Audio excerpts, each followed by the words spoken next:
طبعا لو تخيلنا ان دي مثلا البورد، تمام، او السبوره اللي انت هتشتغل عليها، تمام. تكتب اول حاجه تاخد بالك منها، يعني تدخل تكتب التاريخ الهجري، لان دي نقطه مهمه، تمام، والتاريخ الميلادي، تمام. وفي النص كده ممكن يعني تكتب البسمله،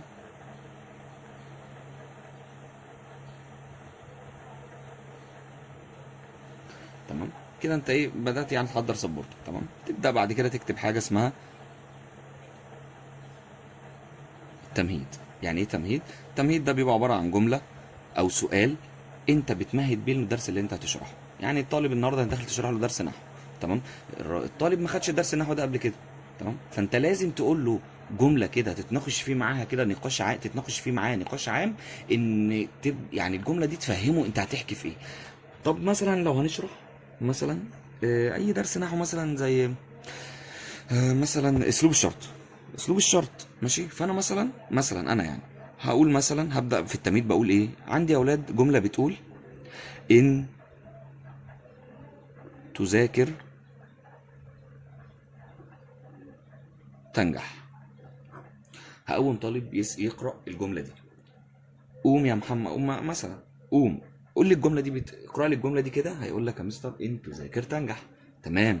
طيب يا اولاد، حد يقول لي احنا فهمنا ايه من الجمله دي؟ حد فهم حاجه من الجمله؟ يعني انت لما قرات الجمله فهمت منها ايه؟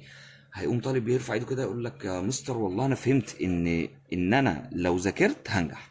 اقول له تمام. طيب لو ما ذاكرتش هتنجح؟ لا. اه طيب. او واحد تاني لازم وانت بتشرح او انت حتى يعني بتقول التمهيد، لازم تشارك كل الطلبه معاك، مش تمسك طالب واحد بس هو اللي تقعد تتكلم معاه طول التمهيد. لا دي غلط. وكون ان انت بتنوع وتقوم طالب يقرا وطالب تاني تساله وطالب تاني توجه له سؤال مختلف وتشارك جميع الطلبه، يبقى انت كده دي نقطه مهمه جدا في الديمو يعني، تمام. تقوم مقوم طالب تاني. طيب طب قوم انت، ايه رايك انا دلوقتي لو ما ذاكرتش هنجح؟ لا يا مستر مش هنجح. طب ماشي قوم انت. طيب ايه الشرط اللي انا المفروض اعمله عشان انجح؟ ان انا اذاكر يا مستر. يا ولاد، يعني احنا اتفقنا ان الشرط عندنا شرط لازم نقوم بيه، هو ان انا اذاكر، والنتيجه اللي انا هوصل لها ان انا هنجح. يبقى انا لو ذاكرت هنجح، وعشان اوصل للنجاح لازم اذاكر. يبقى اذا عندي شرط لازم اعمله، وهو ان انا اذاكر، ونتيجه هوصل لها هو ان انا هنجح. والنهارده يا اولاد هو موضوعنا ان احنا النهارده عندنا ده موضوع درسنا النهارده اسمه اسلوب الشرط. ايه هو بقى اسلوب الشرط اللي هنتعرف عليه النهارده؟ اكتبوا ورايا بعدين نكتب الامثله. الامثله طبعا ايه خاصه بالدرس. طبعا لازم تاخد بالك ان اسلوب الشرط ده درس مش صغير، درس كبير. يعني ما ينفعش اشرحه في حصه واحده، لو شرحته في حصه واحده الطلبه مش تفهم مني حاجه. امال ايه؟ لازم اخد بالي ان هو جزئين. فانا هشرح الجزء الاول منه، هو ان انا اعرفه ايه هو اسلوب الشرط، واعرفه ادوات الشرط وهي بتجزم فعل الشرط وجواب الشرط. طب امال فين الجزء الثاني من الدرس؟ الجزء الثاني من الدرس بقى ان ايه؟ الجزء الاول ان فعل الشرط وجواب الشرط تبقى افعال صحيحه.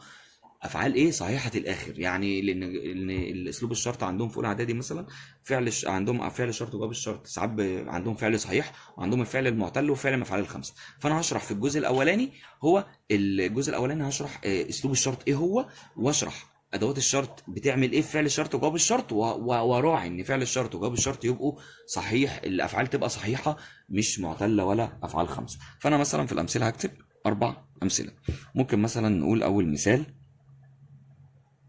إن مثلا تجتهد تتفوق. واكتب مثال ومثال، خلاص 3 أمثلة، 1 2 3، تمام. واكتب هنا حاجة اسمها الشرح. اخد سطر كده، دي السبورة اهي قدامك، تشد سطر كده وتسيب مساحة للشرح وتسيبها فاضية، وتدخل تكتب القاعدة من فوق وتسيبها فاضية، وتكتب بقى التقويم. والتقويم ده بتكتب انت فيه سؤالين كده، سؤالين سهلين شويه، يعني بتبسط بيهم للطالب ازاي يفهم الدرس، اللي يعني تتاكد منها ان الطالب او سؤالين يعني ياكدوا لك الطالب فهم منك ولا في حاجه ناقصه يعني، تمام. طيب ماشي خلاص. بعد ما انت ما كتبت الامثله، المثال الاول اتكتب، المثال الثاني اتكتب، المثال الثالث اتكتب، تيجي في الشرح بقى. تعالوا نتعرف ايه هو اسلوب الشرط. احنا قلنا موضوع درسنا اسمه اسلوب الشرط. تعالوا نشوف اسلوب الشرط ده بيتكون من ايه. اسلوب الشرط يا اولاد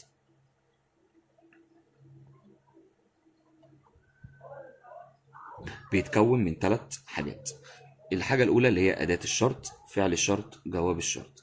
تعالوا نشوف ايه تعالوا نتعرف على ادوات الشرط. ادوات الشرط يا اولاد هم عندهم باين ادوات شرط عددهم 6، اللي هي ان ومن وما ومهما ومتى واين. تمام. فبتكتب لهم ادوات الشرط. ادوات الشرط دي بقى بتعمل ايه؟ قال لي ادوات الشرط دي بتجزم فعلي الشرط، اللي هم ايه؟ فعلي الشرط والجواب اهو. مش احنا قلنا في المثال الاول، مش قلنا ده شرط لازم اقوم بيه، وهنا ده نتيجه لازم اوصل لها؟ يا مستر يبقى ده اول واحد ده اسمه فعل الشرط، وتاني واحد اسمه جواب الشرط. قلنا الادوات دي بتجزم. يعني ايه بتجزم؟ يعني الفعل المضارع، مش احنا خدنا في سنه 6 ان الفعل المضارع صحيح الاخر، وخدنا في الترم الاول الافعال المعتله والصحيحه؟ يا مستر. بالمناسبه لازم تراعي وانت بتشرح الدرس ان الدرس دوت ليه علاقه بدرس هم خدوه قبل كده. يعني في اسلوب الشرط ده درس نحو، في اول درس نحو في الترم الثاني، تمام، في سنه اولى اعدادي. ففي الترم الاول كانوا واخدين درس اسمه الافعال المعتله والصحيحه، فانت لازم تدي فكره عن الموضوع ده. مش احنا الترم الاول خدنا الافعال المعتله والصحيحه واعرابها النهارده بقى هناخد الجزء الاول من الدرس، هو عمل ادوات الشرط، او ادوات الشرط بتعمل ايه في فعل الشرط وجواب الشرط لما يكون صحيح. ده الجزء الاول من الدرس. فبتجزم فعل الشرط وجواب الشرط. وفاكرين بقى يا اولاد، مين يفكرني في الافعال الصحيحه؟ الفعل الصحيح كان بيجزم بايه؟ كان ايه علامه الجزم بتاعته؟ هتلاقي كذا طالب يقول لك يا مستر السكون. السكون يبقى علامه الجزم هتبقى السكون. طبعا المساحه مش جايبه كل حاجه يعني، فالسبوره طبعا بتبقى اكبر من كده شويه يعني. تمام. السبوره هتساعد يعني.